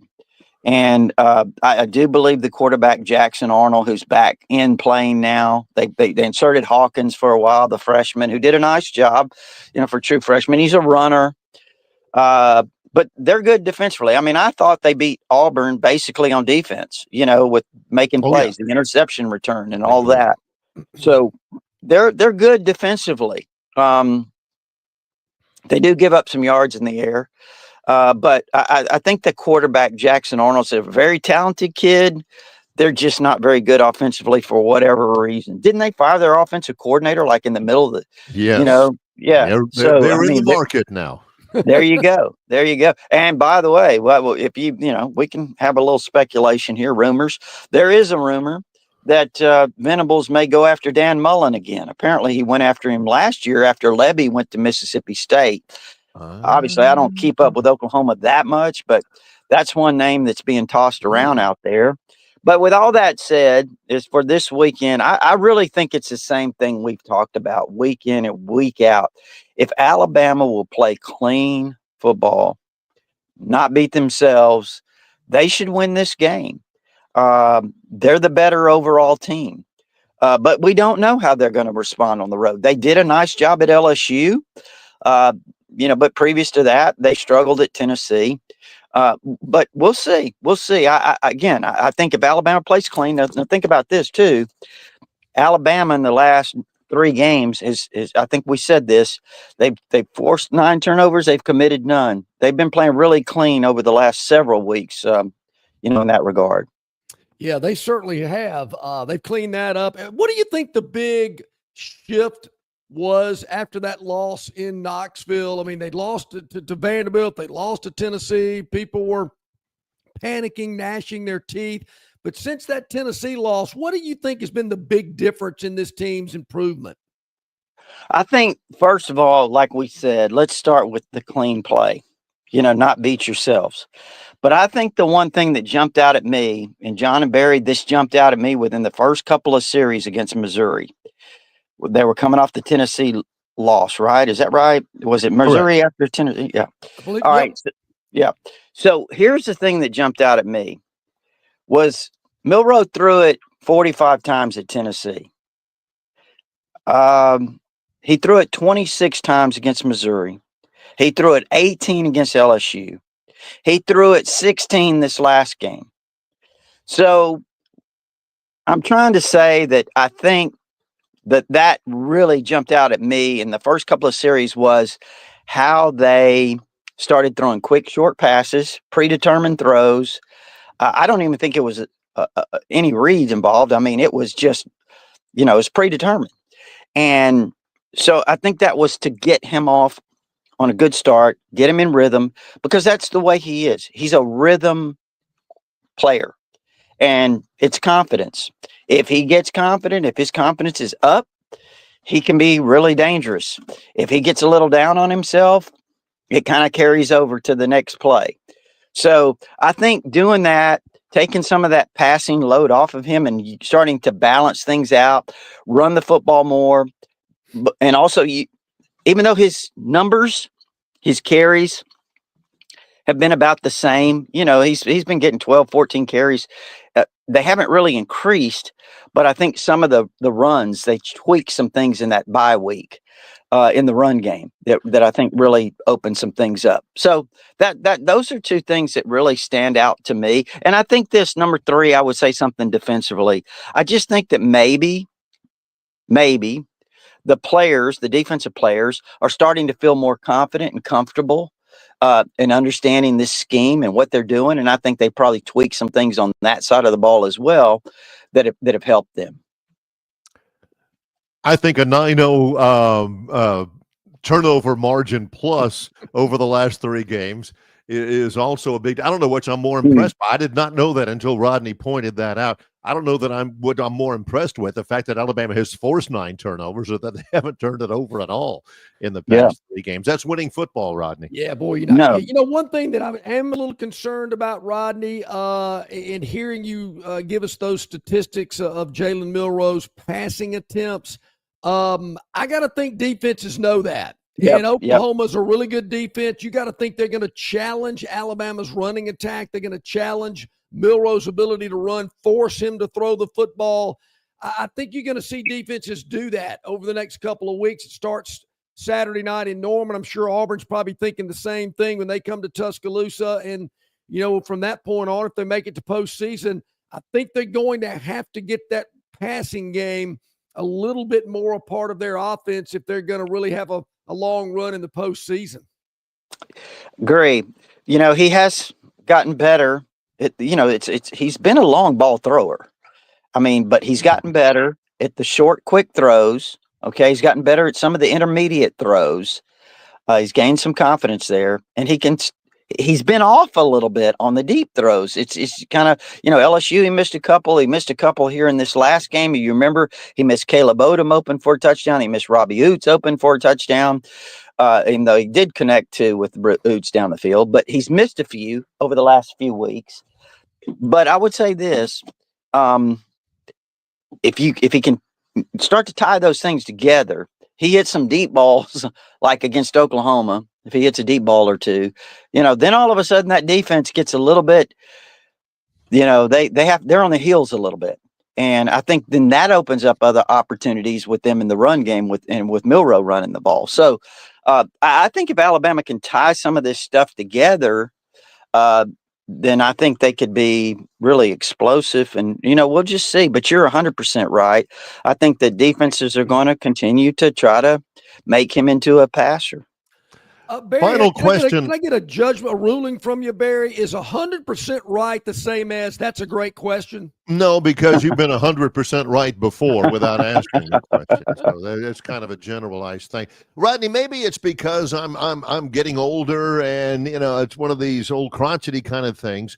This is not necessarily specifically an Alabama take, but if we have come to the stage in college football where somebody like Keanu Coote can basically say, I'm done, I'm quitting, I'm out, and issue a statement and make it sound fine. And I'm not comfortable with the world of college football like that, Rodney. Yeah, no, I think you're right. Just speaking general terms. Correct. I think that you're right. I mean, it's just crazy. And here's the thing. I don't know all the details, but listen to this. I mean, this portal opens in December. It opens before the playoffs start. That's correct. I mean, what's going to, and again, I haven't had time and I haven't taken the time, I should say, to check on, I mean. But why now? Yeah. Why after now the playoffs, if the portal doesn't even open? After the playoffs, is it going to be open for teams that were in the playoffs? I don't even understand how this is going to, I mean, here these coaches are, they're trying to get ready for the playoffs. They're trying to get ready for the conference championship games, and they've got signing period starts on what, December 4th? Correct. And then all of a sudden the portal opens. I mean, how do you manage all this stuff? It just on the calendar, it doesn't. It's all too kind of close together, So that's just my feeling on it. But you're right. These guys. I mean, what are you going to do? I mean, what if you're the backup? I'm just throwing out something here. Left guard, and you're a guy that could contribute in the playoffs, and you announce, hey, I'm leaving, I'm entering the transfer portal, and you still, you got a playoff game coming up. So what does that do? Does this guy still stick with the team and go through the playoffs? I mean, there's going to be guys, whether it's Alabama or, Georgia or Texas or whoever, they're going to be losing guys. There's guys right now. There are guys getting deals offered to them. That is not speculation. That is fact. Absolutely. They're getting deals right now. You come here, we'll give you this. And guess what? I'll take it a step further. You bring such and such with you, and we'll even offer you a bonus. Yep. That's happening. Wow. That's happening right now in college football. Even if we don't even get into what the football effect of losing a guy like Keanu Coote is, at the very least, it's a huge distraction, right? And who needs yeah, it can be. Is he done, Rodney? I mean, is he going to play out the season, or is he no? He's gone. Back? Look, he's gone. And listen, let's say this, and I'm not even going to say what the rumor is. It's out there all over the internet. I'm not even going to get into that part of it. That is not true. It is not a true story about, something Keanu Coote sending someone a message or whatever, a picture. That is not true. That had nothing to do with, and it didn't happen. And it's something else that I think he made the decision that was, and probably it was a mutual agreement. Probably the coaching staff felt like, he probably would be better suited to move on as well. Wow. What about the basketball game last night? They got triple digits again, hitting 100. Mark Sears does not make a bucket the entire game. Some of the younger players certainly stepped up and played well, but good victory after that loss to Purdue last Friday. Well, you mentioned Sears. If we'd have talked last night or yesterday and said he would, go 0 for, I mean, he just didn't score any points, you'd have probably said, well, that's probably not a good sign for Alabama, right? And they still score 100 points. and win by 13 over a top 25 team. So they've got a lot of guys. This Filan kid, he's a phenom. Is he not? I mean, Bama fans are already saying he's better than Colin Sexton. So, Wow. that's Tighter Insider. They've already put him up there. Oh, sure they have. Oh, well, Yeah. you gotta believe it. Yeah. Yeah. Oh, heck yeah. But he's an incredible player. And I mean, some of these young players that are just Grant Nelson had a big night. That was great to see. 23 points. I think he had like 8 rebounds or something. So, but I still just think it's chemistry. And, there's some people panic a little bit and they say, well, Alabama's not really playing. Well, it's early in the year. They've got a lot of talent. They're probably still trying to figure out the rotation, how they're going to, do that. And, I see Oates teams generally get better later in the year. So, we'll see. But I think it was a big win. So many things going on in Tuscaloosa, late November and all that, all of it covered, and certainly all of it discussed at TighterInsider.com. Rodney Orr, how do people access it all? Well, it's TighterInsider.com. It's only $48 a year, and you can get instant access with your credit card if you prefer. There is an address there to send a check, and that gives you all our premium information, but also our All Sports Forum. That's our community of Alabama fans. A lot of talk about basketball. It's been, and as we get to Saturday, man, it's going to get, it's going to be an eventful day there on TighterInsider.com as all the games get going, and then Alabama, of course, playing at 6:30. Yep, going to be great. I'm telling you, no doubt, Bama and Oklahoma in Norman. Basketball, recruiting, of course, signing day fast approaching. Rodney Orr, the Tighter Insider, is on top of every bit of it. And, Rodney, we appreciate you being on as always. And, folks, if you have not subscribed to Tighter Insider, it's the best $48 you can spend. Right, Rodney? John, I could not agree with you more. Now, Barry, that is 100%. That is it's not a question. Well, he did say he asked me if that was right. So, John, that's a great question. Great question. Yes, great one to close. I knew I could get one in before the end of the segment. Appreciate you, Rodney. Have a great day. Okay, guys. Take care. You too, buddy. Thank you so much, Rodney Orr, the Tighter Insider, joining us on our City of Montgomery guest hotline. Before we go to break, our man Jason Jones down there in Troy sent us an interesting chat. Somebody sent me a picture of what Jason is talking about. I think Darren's going to put it up on the screen. Yeah, that was me. What's Jason have to say? Jason was talking about this. He said, and I saw the tweet earlier from give credit. His name is Blake Byler on Twitter at Blake Byler 45. And Jason points out that that according to Twitter, Mark Sears stayed in the gym until nearly 3 a.m. after his first scoreless game since his freshman year. And there it is right there. You can, you've got the little tabulator down there.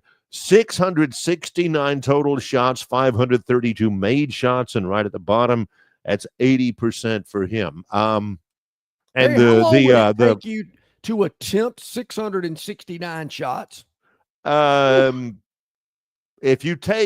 If you average a shot every 3 seconds, that's 20 shots in a minute, and that's a lot. Yeah. Let's say every 5 seconds. That is a lot. 60 seconds, that's 12 a minute. That is 100 220 in an hour. So you're talking about 3.5 hours. Yeah. I mean, that is a long time. I mean, my daughter one time when I was coaching her in Y-ball did not make a free throw in a game. So later that afternoon, we went back up to the Y. The gym was empty. I made her sit there on the foul line and shoot 100 free throws. She didn't have to make them. She just had to shoot 100. Right. I forgot what her percentage was, and that took about an hour.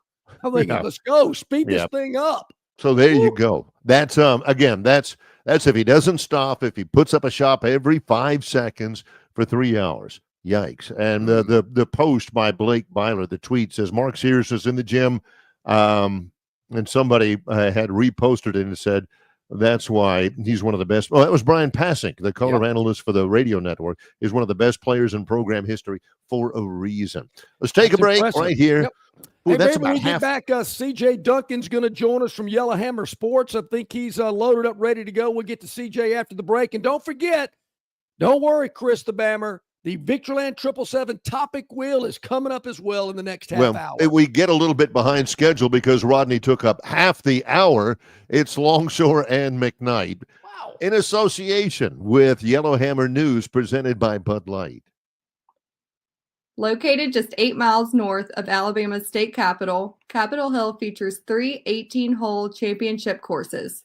With more than 1,500 acres of golf and nature, the pure magnitude of this facility is amazing and allows each course to be drastically different from the others. Capitol Hill also features an innovative 360-degree driving range, 400 yards in diameter. Known by avid golfers as one of the most beautiful and challenging stops on the trail, Cambrian Ridge in Greenville lies just 40 miles from Montgomery. It is well worth the ride for any golfer looking for 27 holes of jaw-dropping golf. The greens have been redesigned to accommodate the higher green speed associated with our installation of the latest generation of ultra-dwarf Bermuda grass. Both locations offer fully stocked pro shops with all the latest equipment and apparel. Great food and beverages in the clubhouse can be enjoyed both before and after your round. Get your group together and hit the trail. Go to rtjgolf.com. Let's talk about our friends at Stivers Ford Lincoln in Montgomery. Is there a certain Ford car, truck, or SUV that piques your interest, but you're not quite sure if it fits into your budget? Or perhaps you want to upgrade your current vehicle, but you absolutely refuse to deal with the same old, aggressive, and pushy song and dance that's found at the average car dealership? Then Stivers Ford is here to show you a better way. Their knowledgeable and courteous sales staff, the largest Ford inventory in Alabama, and of course, price. At Stivers Ford in Montgomery, price sells cars. 4000 Eastern Boulevard at the Troy Highway, or check out their inventory online at stiversfordofmontgomery.com. Welcome to the holidays. They're officially here. Time for tradition, family gatherings, meals, and the annual scramble of searching for those last-minute gifts. Speaking of gifts, this season Budweiser's got your back. Head to the store right now and look for our Thanksgiving week specials. Why go all over town looking for that perfect gift when Budweiser takes care of everyone in one convenient ice-cold package? When you stock up on Budweiser with our Thanksgiving week specials, you'll have plenty to share with your friends and family. They'll all appreciate that Budweiser's brewed the hard way and has been for 140 years. We use the finest barley, malt, and hops grown in Idaho and Germany. We don't take any shortcuts when we're brewing. That's our tradition. So make the most of your holidays. Stop by your local store now for our Thanksgiving week specials. Grab enough Budweiser for yourself, your friends, and your family. It's a new holiday tradition everyone can enjoy together. Enjoy responsibly. Anheuser-Busch Budweiser Beer, St. Louis, Missouri. The Destin Connection Seafood Market offers the freshest seafood direct from the Gulf of Mexico with deliveries daily. Snapper, grouper, pompano, flounder, copia, along with medium, large, and jumbo shrimp, hand-picked crab meat, and chucked oysters. They can even cook your order for easy, quick pickup. The Destin Connection can make a po' boy with any of their seafood items that folks in New Orleans rave about. Go by and see them at 3750 Norman Bridge Road or call 288-4272 for pickup orders. You know, Barry, the Destin Connection, great for holiday casseroles and cooking as well. With Thanksgiving a week from today, maybe some boiled shrimp as a little appetizer for your family or gathering on Thanksgiving. They can boil them, devein them, peel them for you, ready to go. A delicious boiled shrimp from Destin Connection. Oysters for those casseroles as well. Go by and see them 3750 Norman Bridge Road or call them up 288-4272. The Destin Connection Seafood Market, the exclusive sponsor of Rodney Orr, the Tighter Insider. Well, let's head to our friend CJ Duncan with Yellowhammer Sports and joining us here. Hopefully we'll get a chance to get CJ on a lot because we appreciate your perspective. Thanks for spending some time with us. John and Barry, thanks for having me on again. I'm looking forward to more shows with you. Always enjoy talking to you guys. It's great stuff. I wanted to ask you this from a player's perspective. CJ, you played in the SEC. The week last week, I'm not going to tell you what John called it in terms of the schedule, but Alabama had a big win over Mercer. Auburn had a big win over ULM, and we're wondering why those games are still being scheduled in this day and age. As a former player, you played in those games. You had some of those games. What's the player feel about a game like that, if you get my drift?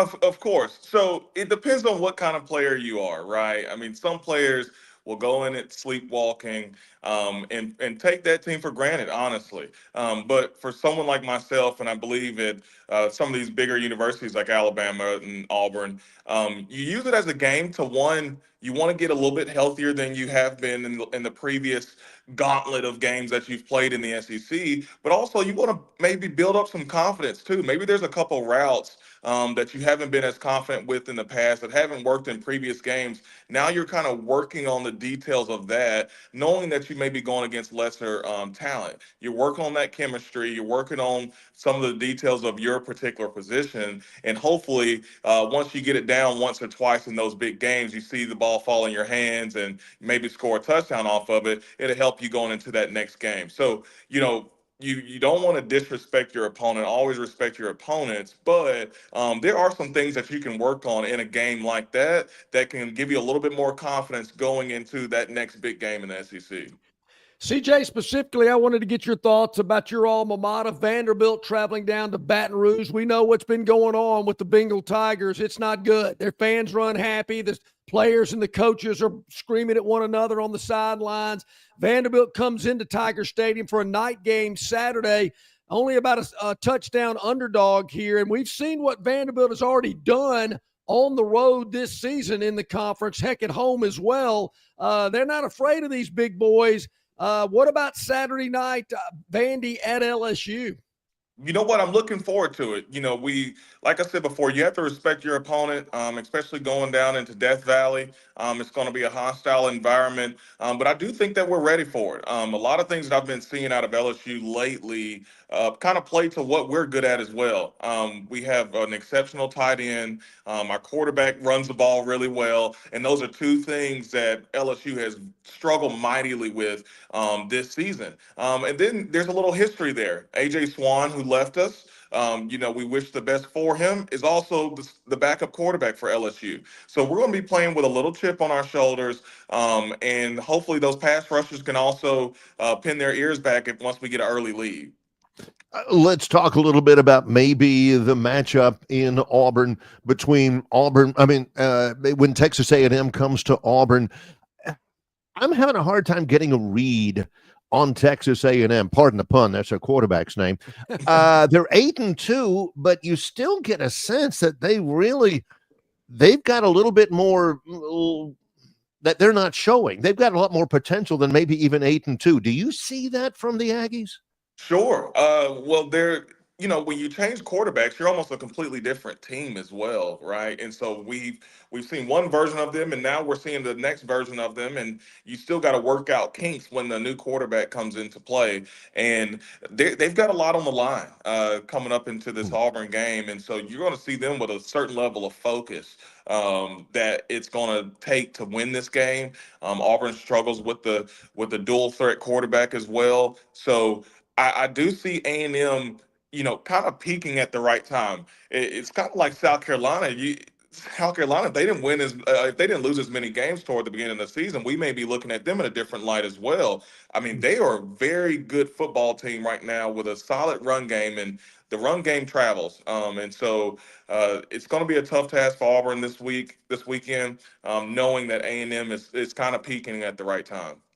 Alabama traveling to Norman, Oklahoma. The Sooners have had some injury issues throughout the year. I believe when they came to Auburn a couple of months ago, they were out 5 wide receivers. We do understand a couple of those guys may be back. But offensively, CJ, this Oklahoma team has not been able to get much done at all. Defensively, they're pretty good. But Alabama, of course, going into Norman at night, I understand it's senior night as well, and Alabama knows what's in front of them. They got to win if they want to make the SEC championship and have a higher seed in the college football playoff. I think Alabama's going to overwhelm Oklahoma. This is just not Oklahoma's year. Maybe next year, maybe years to come, because they have a young team, a young offense, and they're going to develop at some point. But right now, similarly to what I said about Texas A&M, there's just too much on the line. There's not going to be a whole lot of mistakes coming out of the Alabama side of the field or that sideline. You're going to see them run the ball. They had a lot of success against LSU with this. And so I think they're going to come in hyper focused. Although it's senior night, there's going to be a lot of theatrics. You'll see an Alabama team that is literally on a business trip. And I think they're going to come back home with a win and get ready for the Auburn Tigers the following week. CJ Duncan is with us. It's always great to get a look, an insight into his experience and his appraisal. It's been kind of a year of the young wide receiver. Ohio State's got a great freshman wide receiver. Of course, Alabama does as well. Who do you like to watch at wide receiver? Who are the guys that you look at and think, this guy's polished, this guy's got a chance to play at the next level? Who do you like? Sure. You know what? Yeah, you've got a lot of young guys who are going to turn out to be excellent receivers. And, I can't wait for that draft class to come out. You may see, 4 or 5 receivers go in the first round. Right. But, there's a Ryan Williams is so explosive and he gives you the big splash plays. And I do think that there are some things that he could even clean up there. Cam Coleman, you saw how many targets he got last week. Someone joked and said that Auburn went into that game saying this is the keep Cam Coleman out of the portal game, make sure he's happy. So they made sure to get him his targets. And Jeremiah Smith at Ohio State right now is probably the best out of all of them. There's not a flaw in his game. I don't think he's as fast as Ryan Williams, but when it comes to the receiver position, I mean, he is truly excellent. Well, let me ask you about that, because I'm glad you brought that up, because you have this reputation of being I've talked with somebody about you that we're having you on the air today, that you were a precise route runner, that you were always where you were supposed to be at the time you were supposed to be there and all that. And I think that's really the only thing that I can see that Jeremiah Smith does have an advantage is he seems like a little bit more of an advanced route runner. When Ryan Williams figures all that out, I don't know how anybody's going to stop it. I agree. I think it's easier to polish up your route running than it is to get faster. So I think he has an advantage already having the God-given ability to be so athletic and so fast. And but yes, right now in this moment, you can just tell that someone has worked with Smith for a while on what it means to be a receiver, what you're trying to accomplish, but also what the DB's trying to do to you as well. And he's got that down packed. And so I think in the offseason, as he gets stronger and he matures and kind of gets into his grown man body, as I like to say, you'll start to see his athleticism continue to improve as well. But Ryan Williams has a really good shot to be a really, really good player, probably the number 1 receiver off the board when it's his time. CJ, the college football playoff brackets have been talked a lot about as we get closer to the last bracket in a couple of weeks. But is there a team in that bracket, in that top 12, that you look at and say, I'm just not believing in them? I think they're a little overrated. There's a couple. I will say I look at the bracket. I've got it pulled up here on my end, and Notre Dame, I don't love. I mean, or should they be in the playoff based on their current record? Yes, sure. But do I actually believe in them winning a playoff game when it's all said and done? No, not at all. I don't think Riley Leonard is that guy, and I don't think based on schedule they've really been tested since they played with Eastern Illinois or whoever it was. So, and then BYU, I think showed signs of being a good team at some point, but to lose to Kansas, knowing what's ahead of you, it kind of questions the leadership right now in that locker room, and or maybe this moment's a little too big. You're not used to being there, so you don't know how to handle the little things. You can't lose that type of game. I understand the Boise State deal. I mean, Ashton Genty, you want him in the playoff if possible. That helps TV and viewership. So everybody else I'm okay with. I'm looking at Miami, Texas, Oregon, Ole Miss, Indiana. I mean, that may be the surprise of the year so far. And he's also a former Saban guy as well, so that makes Right. a lot of sense. Penn State, James Franklin's got a special place in my heart, former Vanderbilt guy. But Penn State does this every year. So it's like, do we trust them yet? And so that's kind of where I stand with those, with the current bracket. This is Man. all valuable, man. This is Boy. good stuff. You're not kidding, man. CJ, great stuff as always. We look forward to checking in with you next week as well as we know a little bit more about some of these teams and where they might be positioned. And hopefully we'll be talking about a big Vanderbilt win down at LSU I'm on ready. Saturday night. Yeah, go Doors, go Doors. There you We're go. excited Yeah. about it. Another road win. I tell you what, guys, before we leave, when I was playing, we actually played better on the road than we did at home, because usually at the home games, the other team would pack it out anyway. So we'd appreciate going on the road and being the underdog. So we're There you looking go. forward to going to Love Baton it. Rouge this weekend. Love your contribution with Yellowhammer Media. It's always great to get your insight and everything, just like we appreciate your content when you come visit us. CJ, thanks for the time. Thanks so much for having us, guys. Thank you for having me, guys. So look forward to next week. Yep, looking forward to it as well. CJ Duncan, Yellowhammer Media, joining us here today.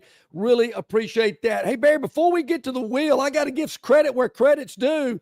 I'm telling you, our guys on the chat line really good. You mentioned Rodney Orr's interview, the length of his interview today. Curtis says Noah built the ark during a Rodney interview. Yeah, Plainsman Preston said he can shingle his roof or whatever while that's going on. Yeah, that John is historically John is a Rodney fan. I mean, Jason was on a little longer today too. No, I'm not complaining. Yeah, it was like 14 minutes. Rodney was on 30. It's unbelievable. Every once in a while I'll have to tap my wrist and say, oh yeah. Back in the days on our other format, out here, Barry, we got to take a break. Because there were red flags, like John says. Rodney, I was at this game in 1978, and I can pretty much count on this segment going about another 10 minutes. So you got to head John off on those things before he gets in a big head of steam going. Let's take a break right here. Topic wheel when we come back. Oh, you better believe presented Topic by Wheel's Victoryland. Great to have CJ with us. He's with Yellowhammer News. Great stuff from him as always. We're with Yellowhammer News as well. It's Longshore and McKnight, presented by Bud Light. Enjoy all the food, drink, fun, and winning at Victoryland. An elevated entertainment value, the best overall casino experience, and the highest jackpot payouts makes Victoryland the place to be. Go to Victoryland.com to find out more about their incredible giveaways, daily promotions, and free play opportunities. 777 Casino, simulcast Thoroughbred, and Greyhound Racing are all within a short drive from anywhere in the Southeast. Victoryland, I-85, Exit 22, Shorter, Alabama. At Victoryland, you can be a winner too. Why Hands? At Hands Heating and Air, you get this area's highest ranked service provider with 24-hour repair service, no overtime charges, and their same-day service guarantee. Plus, instead of other companies' 30-day repair warranty, Hands gives you a 3-year repair warranty. Hands Heating and Air is here for you 24/7, 365. And service is not just something they do, it's their way of operating, for you in mind. All of Hands employees are trained to adhere to this standard. They work hard to ensure that this standard is maintained, and they are constantly looking for new ways to better serve you. Call Hands Heating and Air today at 508-5382. That's 508-5382, or find them on the web at 834hands.com. Heads or tails? Kick or receive? With the wind or against the wind? Buy your friend a Bud Light. Buy a stranger a Bud Light. Go to your team's bar. Go to the opposing team's bar. Buy around during the next truck commercial. Buy around during the next talking duck commercial. If you're truly up for whatever this weekend, grab the perfect beer for whatever happens. Crisp, refreshing Bud Light. Make two plans and let the NFL coin toss make the call. Enjoy responsibly. Bud Light Beer, Anheuser-Busch, St. Louis, Missouri. Phoenix Physical Therapy is ready to help patients recover, recharge, and rise. They develop a customized therapy plan for each patient to get them back to enjoying their favorite activities. Their experienced team is committed to providing exceptional care in a professional environment. Whether you're looking to prevent or treat an injury, recover from a recent illness, or recuperate from surgery, schedule an appointment with our clinic and take advantage of our physical therapy, athletic training, workers' comp, and employer solutions service. Experience elevated physical therapy today. Call Phoenix Physical Therapy at 239-9316. That's 239-9316. All right, here we are back at it, about 10 minutes to the top of the hour. Longshore and McKnight, presented by Bud Light. Chat room has been humping today. Really appreciate all the chats and contributions and comments. Tobias, he had a great one earlier today, Barry. Says Indiana's schedule is weak as Czech soda. From Winn-Dixie. That's Czech, C-H-E-K. Yes. Yeah. Yes, it is. Czech Cola. Man, I hadn't had a Czech Cola in like forever. Man, but Tobias going old school with us there as well on the Czech Colas. That is Czech Cola. That's great. Thank you, Tobias, who'll be coming into the Montgomery Regional Airport for Thanksgiving.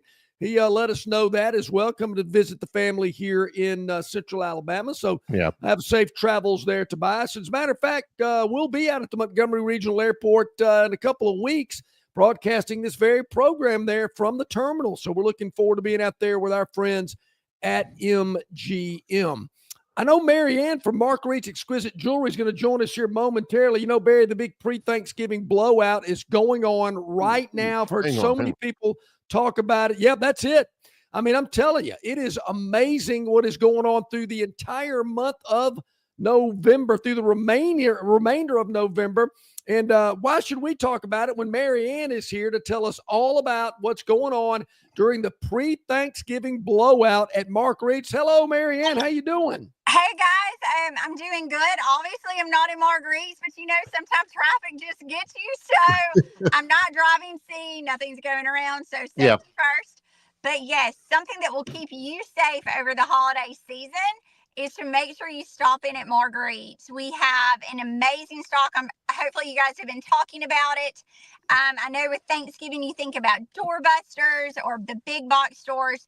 Well, something that's great about Mark Reed's is it's crazy because our 1 carat total weight lab grown diamond that's in a solitaire, beautiful 14 karat white or yellow gold is $499. You guys, another big box store that maybe has the letters J, a C, and ends with like money, you know.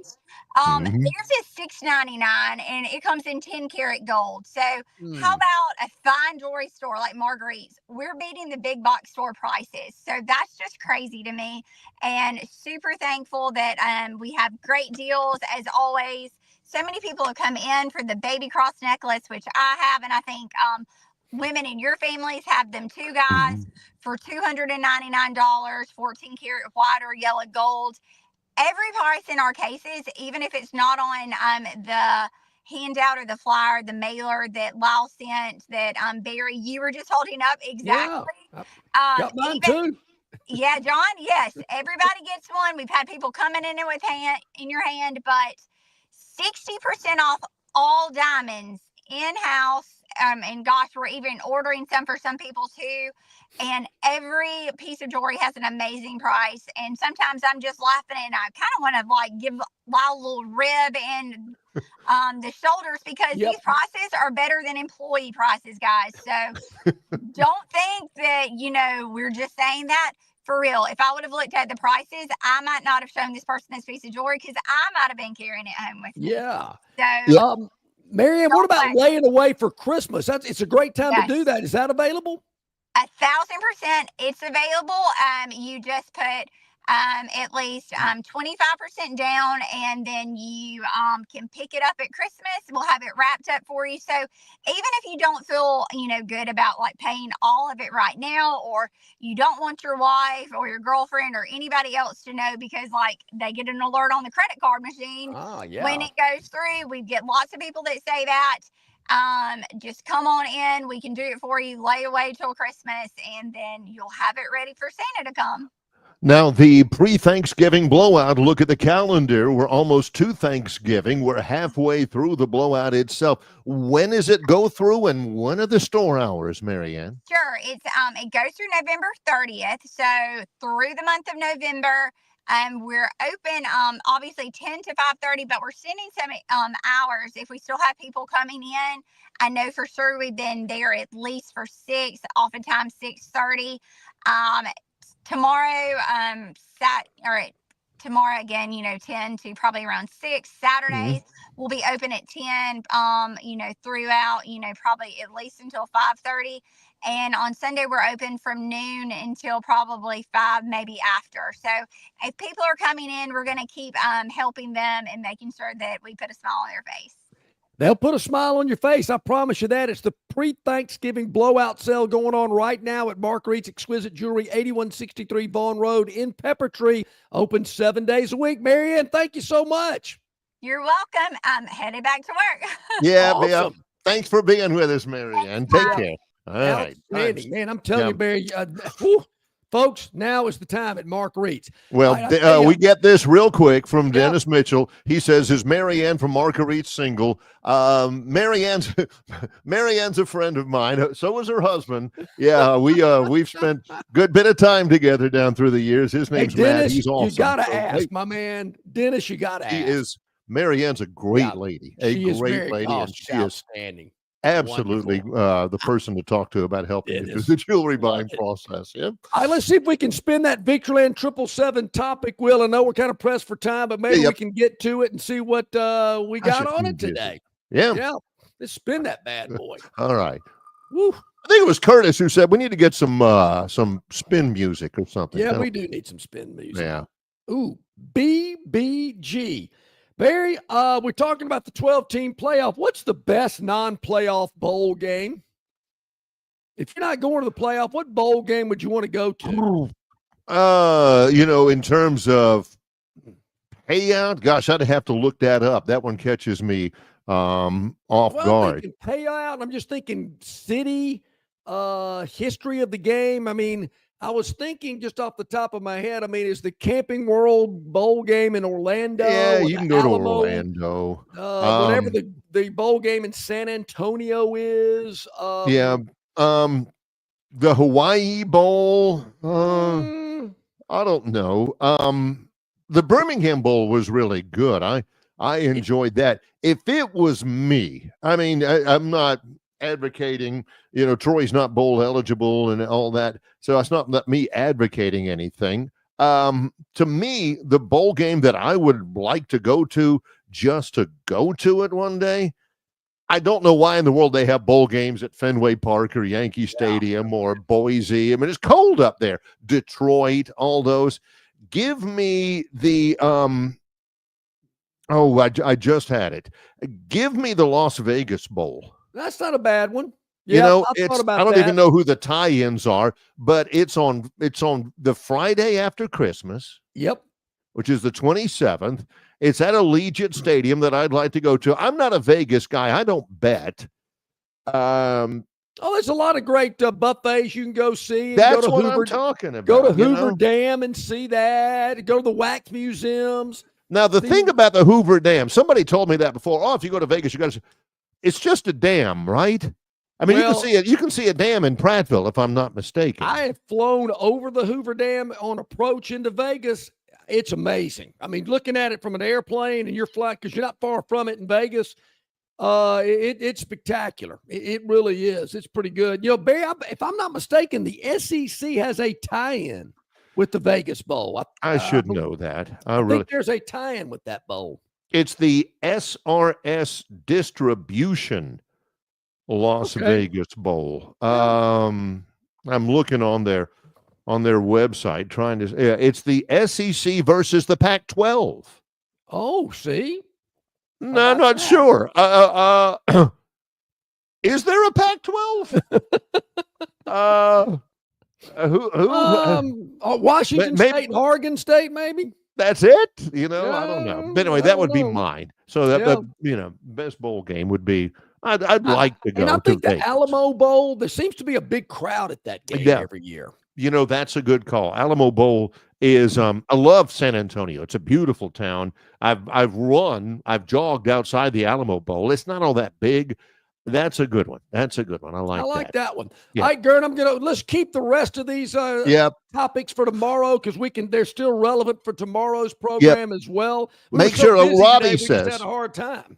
Like Robbie says, I was going to get to this. Steelers at Browns in Cleveland tonight. Yes. Robbie's a big Steelers fan. Steelers can name their score on that. How about your buddy Gunner? He's what's he thinking about? Gunner's a huge. They went to the Browns Saints game last week, and of course the Saints end up winning. The Browns are terrible. They're 2-8. If the Steelers win tonight, Mike Tomlin will have now 18 straight years as the head coach of the Steelers with a non-losing season. That's a phantom term. That is a phantom. He is one of 5 active NFL head coaches who have 100+ regular season wins. Nobody's ever done it. 18 straight years without a losing record. If he wins tonight, if the Steelers had the fewest head coaches of any team in the NFL, I can only think of 3. In my lifetime, it's been Chuck Noll, it's been Bill Cowher, it's been Mike Tomlin. Yeah. It's amazing that organization doesn't have the head coaching turnovers a lot of other NFL teams. All right, we'll tonight keep on Prime. Yep, that'll be a good one. Steelers, Browns tonight. We'll keep the topics that we didn't get to. We'll get to those tomorrow. Also tomorrow, Lee Sterling, Paramount Sports. The Phantom, who you just mentioned, coming off a winning week, will join us as well. Ralph Michaels from Wager Talk and the Gold Sheet, the Victoryland 777 topic wheel. And our Dreamland Pick 3. Oh, yeah, the Dreamland Pick 3. Get those in. Yeah. You got to get them in. As we broadcast live from Stivers Ford in Montgomery on the Eastern Boulevard tomorrow. Yep, we're looking forward to that. For CJ Duncan of Yellowhammer Media, for Rodney Orr, the Tider Insider, and for Jason Caldwell, AuburnUndercover.com. He's John Longshore. I'm Barry McKnight. In association with Yellowhammer News, it's Longshore and McKnight, presented by Bud Light.